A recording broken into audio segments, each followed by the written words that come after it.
They will ignore you until you give them no choice. In a world that rewards noise, you must become the thunder. In a world that glorifies shortcuts, you must become the road that no one dares to bypass. Power does not beg for attention. It earns it. Respect does not arrive in whispers. It enters with undeniable force. You were not born to be overlooked. You were not made to stand quietly in the shadows while mediocrity parades in the spotlight. No, your soul burns with something older than fear, deeper than doubt, greater than circumstance. And until you learn to harness it, the world will continue to treat you as disposable. But hear this, and never forget it. When you become so valuable they cannot ignore you, the game changes forever. Not for a season, not for a moment, forever. You see, greatness is never granted. It is seized, and those who possess it do not wait for permission. They carve their names into the stone walls of history with bloody hands and unshakable resolve. They do not chase opportunity, they become it. Like Carnegie with steel, like Edison with light, like Helen Keller with fire in her blindness, each one became the irreplaceable spark that lit a revolution. So let us begin the campaign. Not the campaign to be noticed, not the campaign to be liked, but the campaign to become indispensable, to turn your very existence into such a rare and needed force that the world must rearrange itself around your presence. And it all begins in the arena of the mind. Because value is not found, it is forged, and the forge is within.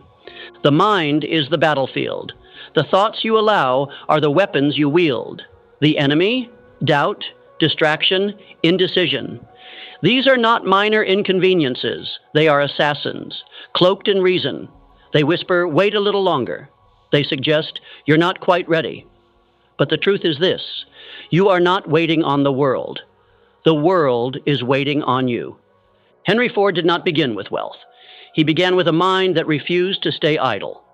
While others scoffed at the idea of affordable automobiles, he saw value in speed, in systems, in people. And with that vision, he built not just a car, but an empire. You must build your mind into a factory of value, each thought sharpened, each belief reinforced with steel and fire. Begin with belief, not the hollow kind that only speaks in affirmations, but the kind that acts. The belief that wakes before dawn, that studies while others sleep, that practices in silence so that it may roar in public. Let me be clear. The world does not care about your intentions. It kneels before execution. Are you waiting to feel ready? Then you'll wait forever. Readiness is not a prerequisite for action. Action is the architect of readiness. Step before you're certain. Move while your legs still tremble. Only in the doing does power begin to pour through you. But belief is only the spark. You must have clarity, the kind of clarity that cuts through chaos like a blade. If you do not know what you are here to build, you will waste your life rearranging rubble. Every person you admire had a vision so clear they could feel it before it existed.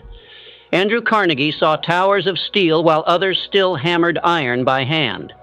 His clarity became his compass. What is yours? Because without clarity, you will chase applause instead of impact. You will drift, taking whatever path seems lit at the moment, never building anything permanent. Clarity gives you roots. Roots give you power, and power builds permanence. And once you know your aim, purpose must flood your bones like fire. You are not here to collect wages. You are not here to survive the week. You are here to become the storm that reshapes the landscape. Purpose is not found in comfort. It is unearthed in the agony of trying, failing, rising, and repeating. Do not run from pain. It is the price of becoming valuable. Those who walk without scars have walked without depth. The world does not need another hollow smile. It needs those who burn with sacred conviction. And purpose demands discipline. Discipline is the bridge between intention and transformation. It is not flashy, it is not loud, but it is eternal. Look to Abraham Lincoln, mocked, defeated, misunderstood, yet he returned over and over, forged by rejection, until the very office that once eluded him bent beneath his relentless will. His discipline did not ask for ease. It demanded endurance. You must build habits that honor your destiny. You must become a craftsman of routine. Your days must be measured not in pleasure, but in progress, because it is not what you do once that changes your life. It is what you do every day when no one is watching. Discipline silences doubt. Discipline buries fear. Discipline creates irresistible momentum. But even discipline is empty without vision. Your value is directly tied to the magnitude of your vision. If your dream is to merely survive, then that is the ceiling you will crash against. But if your dream is to redefine an industry, liberate a generation, or awaken the sleeping genius within you, then every action you take carries divine weight. Vision pulls you forward when energy fades. It is the lighthouse in fog, the echo in silence. Walt Disney was fired for lack of imagination. Can you imagine? Fired for the very gift that would later enchant the world. But his vision did not break. It broke the world open. Let your vision stretch beyond your means, beyond your doubts, beyond what is safe. Let it scare you.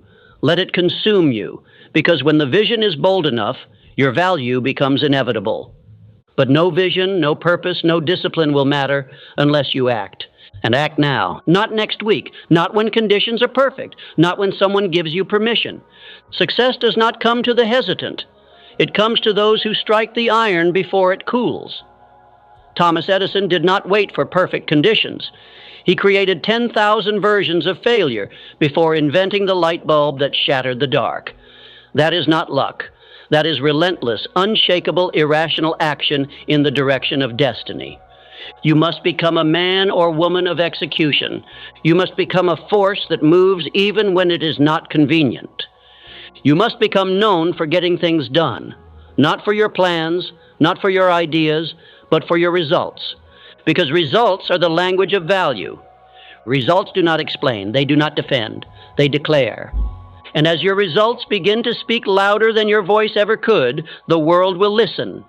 But if your actions are to bear fruit, you must also walk with gratitude, not the passive kind that mumbles thank you at dinner, but the radical kind that sees opportunity in adversity, that gives thanks for the mountain before the climb is complete. Gratitude transforms burden into blessing. It opens the eyes of the mind to recognize hidden treasure. It is not weakness, it is warrior vision.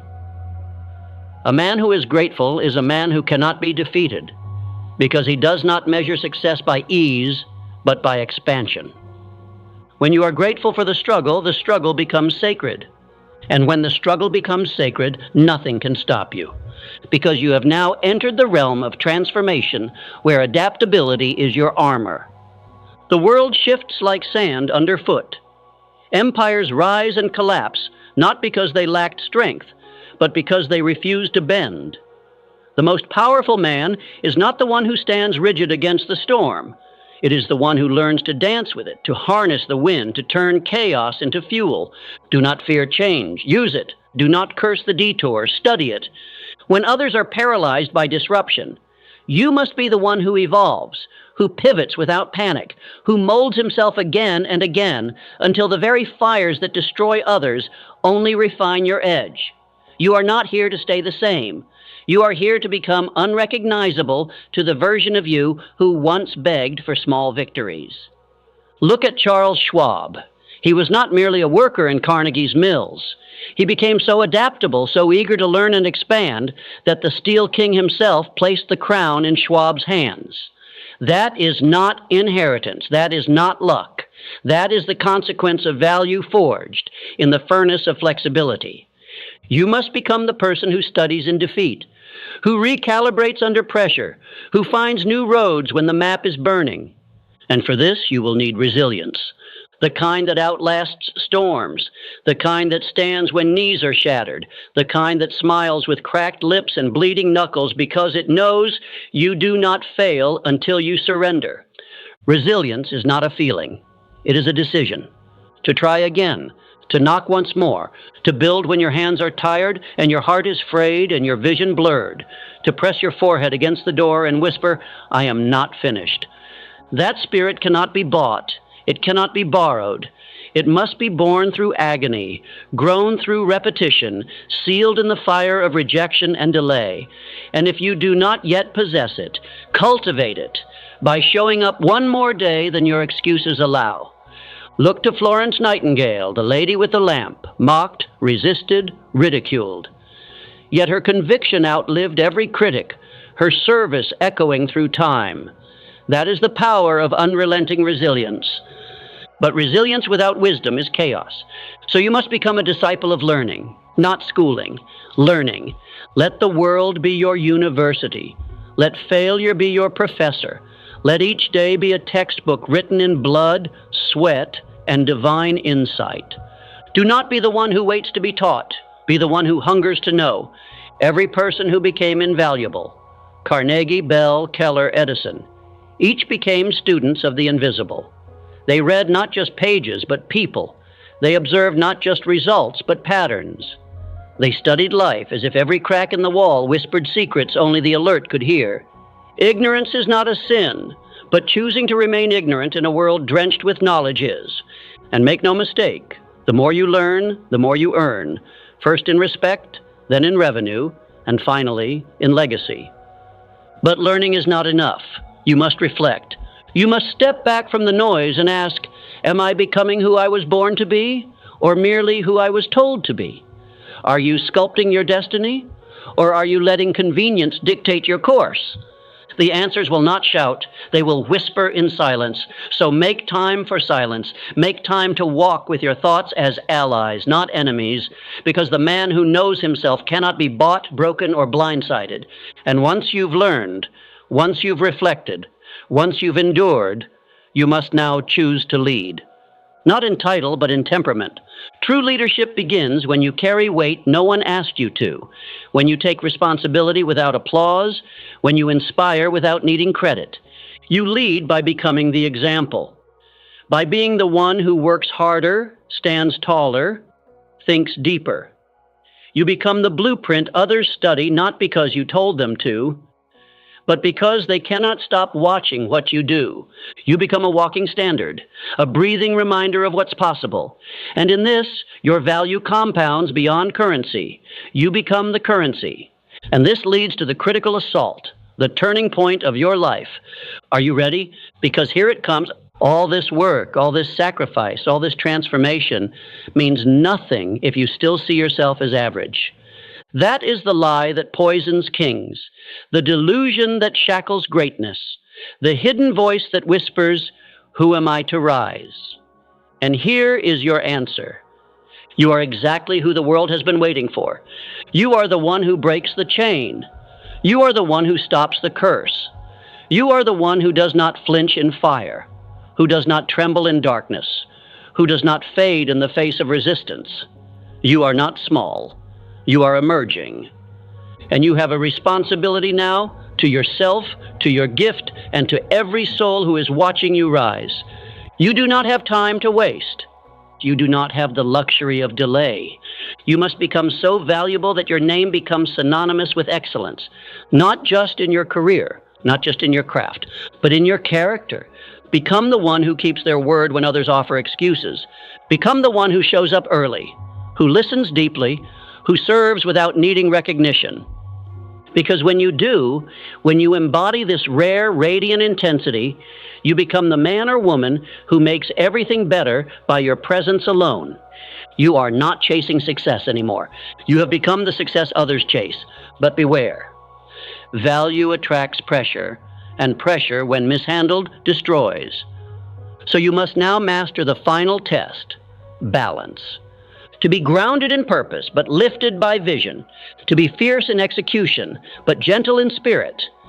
To be driven by ambition, but anchored in gratitude. To move with urgency, but never with panic. This is not a contradiction. This is the secret formula. The steel of Andrew Carnegie was forged in vision, but tempered in self-control. The brilliance of Edison was driven by invention, but stabilized by obsession. The resilience of Keller came from pain, but was polished through love. You are a being of paradoxes. Embrace it. Be unstoppable yet humble.